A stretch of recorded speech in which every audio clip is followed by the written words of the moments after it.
Paul Manafort, Roger Stone, Charles Kushner among those pardoned by Trump. President Donald Trump on Wednesday issued a second batch of pardons in as many days, this time forgiving the crimes of two former associates, Paul Manafort and Roger Stone, as well as Charles Kushner, the father of Trump's son-in-law and advisor Jared Kushner. The latest list grants 26 full pardons and commutes all or part of the sentence of 3 additional individuals, after Trump on Tuesday issued 15 pardons and 5 commutations. Wednesday's list also includes several people recommended by former Florida Attorney General Pam Bondi, who was part of Trump's impeachment defense team, and Ike Perlmutter, the former CEO of Marvel Entertainment and a member of the president's private Mar-a-Lago Club in Palm Beach, Florida, according to a statement from the White House. On Tuesday, Trump granted pardons to a group that included 2 former Republican members of Congress, 2 targets of Special Counsel Robert Mueller's Russia investigation, and 4 military contractors convicted in the 2007 killing of more than a dozen unarmed Iraqi civilians, a move that could upend U.S. policy in the region. In past administrations, late-term pardons have hardly been uncommon. President Barack Obama, for example, in his final months in office, granted hundreds of pardons, mostly to those who committed nonviolent drug-related offenses. But the nature of Trump's controversial executive actions, which have overwhelmingly benefited his friends and loyalists, have attracted the ire of his administration's political foes. Ahead of this week's announcements, Trump had already granted pardons to several close friends and political backers over the course of his presidency.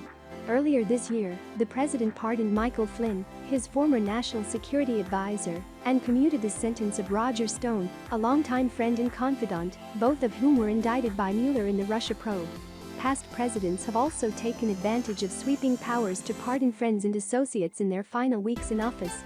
President George H.W. Bush, for example, issued pardons to several Reagan-era officials caught up in the Iran-Contra scandal prior to his departure from office. On his last day in office, President Bill Clinton granted clemency to Mark Rich, a fugitive businessman whose ex-wife was a longtime Clinton donor. But critics say Trump has gone further than his predecessors. Representative Adam Schiff, D-Caliph, the chairman of the House Intelligence Committee and a frequent critic of the Trump administration, accused the president on Tuesday night of doling out pardons, not on the basis of repentance, restitution or the interests of justice, but to reward his friends and political allies. Here are some of the notable pardons on Wednesday's list. Former Trump 2016 campaign chairman Paul Manafort received the toughest sentence of any Trump associate, entangled in Special Counsel Robert Mueller's investigation into Russian interference in the 2016 election.